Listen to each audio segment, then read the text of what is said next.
Halo semuanya, di video kali ini aku akan membahas materi tentang rekonsiliasi bank. Oleh karena itu, disimak sampai akhir ya videonya. Jadi, rekonsiliasi bank adalah proses mencocokkan dan menyesuaikan catatan transaksi keuangan antara catatan perusahaan dengan catatan yang ada di bank.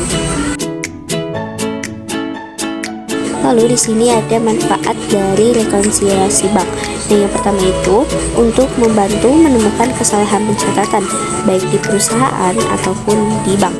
Yang kedua yaitu untuk mendeteksi adanya transaksi yang tidak sah atau adanya penipuan. Dan yang terakhir yaitu untuk memastikan laporan keuangan perusahaan agar akurat dan sesuai dengan kondisi yang sebenarnya. Lalu yang selanjutnya itu ada proses dari rekonsiliasi bank. Yang pertama itu siapkan laporan rekening koran dari bank dan catatan transaksi keuangan perusahaan. Dan yang kedua, kalian bandingkan setiap transaksi yang ada di kedua laporannya. Lalu yang ketiga, catat semua perbedaan yang kalian temukan. Misalnya seperti transaksi yang belum dicatat, biaya bank, atau cek yang belum dicairkan. Yang keempat, kalian cari tahu penyebab perbedaan tersebut dan lakukan penyesuaian pada catatan perusahaan. Dan yang terakhir itu, kalian buat jurnal penyesuaian untuk merefleksikan hasil dari rekonsiliasi. Lalu yang selanjutnya ada contoh-contoh dari transaksinya. Nah, yang pertama itu ada cek yang belum dicairkan atau yang biasa disebut dengan outstanding check. Nah, cek yang belum dicairkan ini adalah cek yang sudah kita keluarkan tapi belum dicairkan oleh penerimanya. Lalu yang kedua itu ada setoran dalam proses atau yang biasa kita sebut dengan deposit in transit. Setoran dalam proses ini adalah uang yang sudah kita setor ke bank, tapi banknya belum mencatatnya, jadi belum muncul di rekening koran. Lalu yang ketiga itu ada biaya bank. Nah, biaya bank ini biasanya berupa biaya-biaya yang dikenakan oleh bank atas layanan yang diberikan, seperti biaya administrasi, biaya transfer, atau bisa jadi juga biaya inkaso.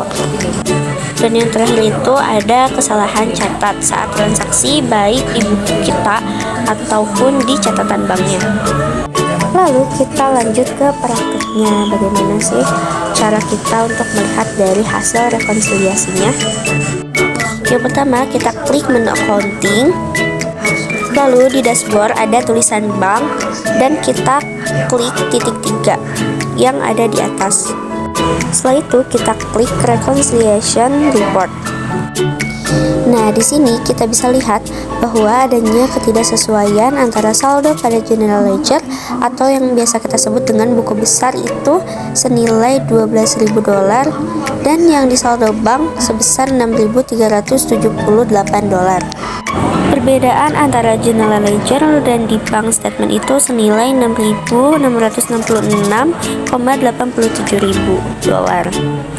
Kita bisa melihat kalau di sini itu ada nominalnya yang tidak sesuai dan ada jurnal yang belum diposting yang menjadikan saldo di bank dengan saldo di general ledger-nya itu menjadi berbeda.